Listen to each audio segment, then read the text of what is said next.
बिल्कुल खेलूँगी क्योंकि मैं बहुत दिन से सोच रही थी, जितने पत्रकार लोग आते थे, जितने चैनल वाले आ रहे हैं, सभी से मैं बोलती हूँ कि मेरे को एक खेल कोटा से एक जॉब भी मिल जाए।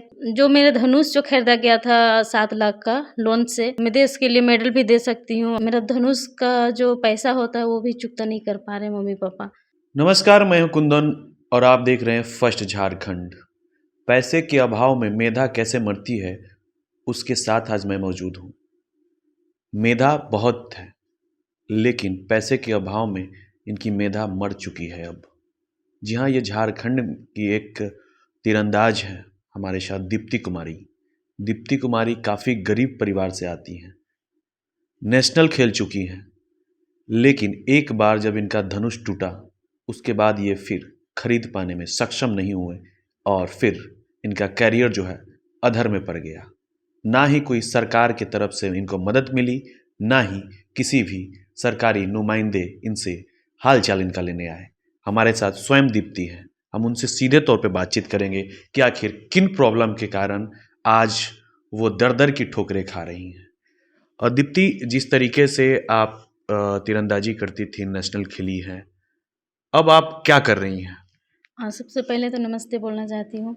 अभी तो मैं कुछ नहीं कर रही हूँ, अभी चाय की स्टॉल लगाई थी। वो भी मेरा G20 सम्मेलन जो था उससे भी मेरा टूट गया है। अभी घर का बहुत ज़्यादा ही आर्थिक समस्या गंभीर है। और सबसे पहले तो मैं ये बोलना चाहती हूँ कि मैं 2006 में आर्चरी स्टार्टिंग की थी, दुगनी आर्चरी अकेडमी में। और मेरा काफ़ी अच्छा प्रदर्शन भी था वहाँ। सब जूनियर नेशनल मेडल था और नेशनल मेडल भी है और स्कूल नेशनल मेडल भी है। बहुत अच्छा कर रहे थे, पर मेरे धनुष नहीं के कारण से अभी हम घर पे बैठे हुए हैं और अभी तो कुछ कर नहीं रहे हैं। अभी छोड़ दिया गया है चाय पिस्टल भी। मतलब आर्थिक स्थिति कमजोर, किस टाइप की कमजोरी है आर्थिक स्थिति? कमज़ोर इसलिए ज़्यादा हो गए हैं क्योंकि घर का बहुत तंगी है। मम्मी मेरी हार्ट का पेशेंट है और पापा भी। और जो मेरा धनुष जो खरीदा गया था 7 लाख का लोन से, वो मेरा धनुष का जो पैसा होता है वो भी चुकता नहीं कर पा रहे मम्मी-पापा। तो इसलिए चाय की स्टॉल भी लगाना पड़ रहा है घर का। बस वही आर्थिक स्थिति बहुत ज़्यादा ही गंभीर है मेरा। कहाँ आप चाय की स्टॉल लगाई थी? राँची अड़गोड़ा चौक में। अभी चाय की दुकान आपकी चल रही है? नहीं, अभी मतलब टूट गया। कौन तोड़ दिया? ये नगर निगम वाले लोग। चाय की दुकान भी तोड़ दी? हाँ। एक चीज़ बताइए कि सरकार के लोग आपसे मिले कि हाँ, आप नेशनल खेल चुकी हैं और आपका तीर जो है, तीर धनुष जो है आपका टूट गया है, तो आपको कोई सरकारी लाभ या फिर प्रोत्साहन राशि वगैरह कुछ मिला? नहीं, कहीं से नहीं मिला है और कोई मिला भी नहीं है मेरे से। तो वो जो लोन है आपका, वो कैसे चुकता होगा? वो तो जैसे अभी किसी-किसी से मम्मी ले रही है, हेल्प ले रही है, उससे कर रही है। बस हमको कहीं न कहीं सेटअप करना ही पड़ेगा, कहीं मॉल में चाहे कुछ में हम भर रहे हैं। यदि कहीं हो जाता है तो फिर हम फिर से लोन अपना चुकता करेंगे। मम्मी तो नहीं कर पाएगी क्योंकि उनका बहुत ज़्यादा ही स्थिति खराब है, क्योंकि चलने भी नहीं सकती है, उठने भी नहीं सकती है। मतलब क्या हो गया उनको? हार्ट का पेशेंट है और किडनी सर्जरी भी है और मतलब पूरा शरीर मतलब फूल गया है, उठना-बैठना नहीं सकती है अब। सरकार के कोई सिस्टम आपके साथ काम नहीं कर रही है? नहीं। आप अपना हौसला रखिए, खेल भावना अभी आप में दिख रहा है। क्या लगता है कि आगे अगर सरकारी जो लाभ है या फिर सरकारी मदद मिलेगी, तो आप खेलना चाहेंगे? बिल्कुल खेलूँगी क्योंकि मैं बहुत दिन से सोच रही थी, जितने पत्रकार लोग आते थे, जितने चैनल वाले आ रहे हैं, सभी से मैं बोलती हूँ कि मेरे को एक खेल कोटा से एक जॉब भी मिल जाए, मुझे धनुष भी मिल जाए, मैं देश के लिए मेडल भी दे सकती हूँ। और पूरा गर्व की बात है कि मुझे मेडल मतलब मेडल भी देना है और पूरे देश को दिखाना है मेडल देके। आप अभी रो रही हैं, थोड़ा नॉर्मल हो जाइए। क्योंकि देखिए, आप एक प्लेयर हैं, आप देश के लिए खेली हैं, ठीक है, राज्य के लिए खेली हैं।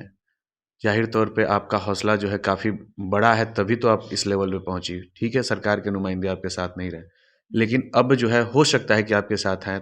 अगला जो अभी जो खेल का स्थिति है आपका क्या है? प्रैक्टिस छूटा हुआ है या अभी चल रहा है? नहीं, अभी भी जैसे कि टूर्नामेंट आ रहा है तो हम पार्टिसिपेट कर रहे हैं। 2019 में भी किए थे तो वहाँ भी राजस्थान गए हुए थे तो ओवरऑल चैंपियन होके आए। और अभी मार्च में होने वाला था 25 तारीख को, तो वो भी मेरा टाइम ले लिया गया है, वहाँ पे हो नहीं रहा है अभी, सोनीपत में होने वाला है, तो वो भी होगा तो हम वहाँ भी पार्टिसिपेट करेंगे। तो फिर धनुष कहाँ से आएगी आपके पास? हम एक दूसरे से हेल्प लेके कर रहे हैं अभी। आज मतलब मेरे को हेल्प मिलेगा तो हम अच्छा और कर सकते हैं।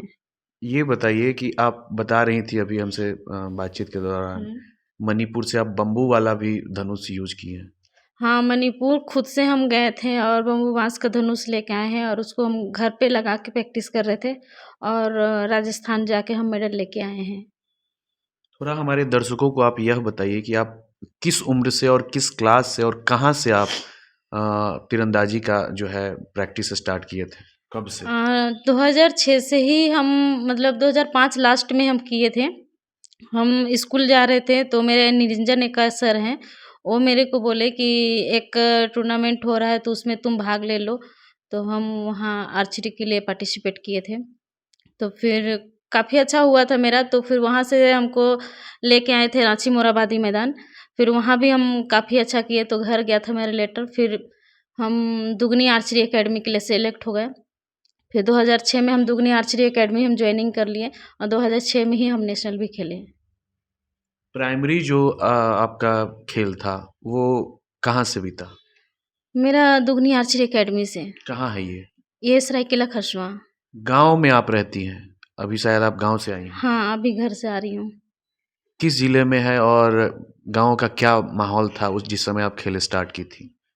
बहुत मतलब बहुत देहात ही है, मतलब ज़्यादा वैसे टाउन तो है नहीं, पूरा देहात है और बहुत दूर है। सरायकेला खरसवां भी बहुत दूर है क्योंकि मेरा लोहरदगा ज़िला से सरायकेला ज़िला बहुत दूर है। रहना भी बहुत मुश्किल था पर किसी तरह से एडजस्ट करके रहना पड़ा था। आप एक चीज़ और, मेरा लास्ट सवाल जो है उसका जवाब दीजिए कि जब आप खेल स्टार्ट की थी उस समय आपके पेरेंट्स का आपके साथ किस तरीके का बर्ताव रहा था? क्योंकि जिस इलाके से आते हैं वो काफ़ी कह सकते हैं कि बहुत ही पिछड़ा हुआ इलाका है। हाँ, क्योंकि कोई भेजना नहीं चाहता था आर्चरी में, बोलता था कि नहीं, नहीं जाना है तुमको, अभी पढ़ाई करना है, यहाँ घर पे रहना है, घर की बड़ी बेटी है। तो फिर दादी का जिद से हम गए थे। घर वाला लोग खुश नहीं था, जब हम मेडल लेके आए थे उसके बाद खुश था। कौन सा मेडल लेकर गए तो दादी खुश हुई? फर्स्ट इंटर स्कूल खेले तो फ़ोन करके बतलाए, फिर भी मेरे घर वाला नाराज़ थे। ये सब होते जाते रहता है, ऐसे टाल दिए थे। फिर जब हम महाराष्ट्र में मेडल लेके आए, तो फिर घर गए थे, फिर मेरे वहाँ पुलिस प्रशासन लोग सभी लोग आके सम्मानित किए थे, फिर जाके घर वाला खुश था। राज्य फिर सरकार भी सम्मानित की थी क्या? नहीं, जो मेडल लाए उसके बावजूद राज्य सरकार सम्मानित नहीं की? नहीं, मेरे को बस अपना प्रशासन वाले लोग बस साइकिल दे के लोहरदगा जिला का बस सम्मानित किए थे और कुछ नहीं हुआ है। आगे आपका क्या ड्रीम है? आगे तो हम यही सोचते हैं, बस झारखंड सरकार को यही बोलते हैं कि मेरे को एक जॉब मिल जाए तो खेल कोटा से अच्छा है और मेरे को एक खेलने के लिए धनुष भी चाहिए। अभी खेलने की ललक है? हाँ, अभी मेरा एज है बहुत, सीनियर नेशनल हम खेल सकते हैं और वर्ल्ड आने वाला ओलंपिक में भी हम मेडल दे सकते हैं।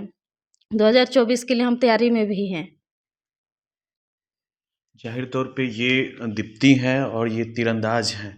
कहते हैं कि मेधा जो है महलों में नहीं सड़कों पे देखने को मिलता है। ठीक उसी तरीके से ये इनकी जो स्टोरी है ये अति पिछड़े हुए जगह से आते हैं, जो वो वैसा गांव है जहां पे बहुत ही कम, खासकर उस समय में जब दीप्ति तीरंदाजी स्टार्ट की थी उस समय जो है बहुत कम ही बेटियां निकलती थी, खासकर खेल की भावना को लेकर। लेकिन फिर भी ये इनकी दादी इनके साथ दी और ये वहाँ से निकल कर आई, खेली और नेशनल खेली। लेकिन सरकार के सिस्टम ने इनको ये कह सकते हैं इनकी मेधा को मार दी है। हालांकि अभी भी इनके हौसले को मैं सलाम करता हूँ, इनके अंदर जो जज्बा है वो खेलने की अभी भी है। लेकिन कहीं ना कहीं सरकारी सिस्टम या ये कहें कि गरीबी जो है इनके मेधा को मार रही है। जाहिर तौर पे अगर इनको सरकार की ओर से किसी भी तरीके की अगर मदद मिलती है तो ये हौसला रख रहे हैं कि हम मेडल ला सकते हैं और देश के लिए अच्छा कर सकते हैं। अब देखना यह होगा कि क्या सरकार के नुमाइंदे इनके पास आते हैं या फिर सरकारी सिस्टम के अनुसार जो ये कह सकते हैं कि जो लाभ मिलता है खिलाड़ियों को वो मिल पाता है या नहीं। अधिक अपडेट्स के लिए देखते रहिए फर्स्ट झारखंड।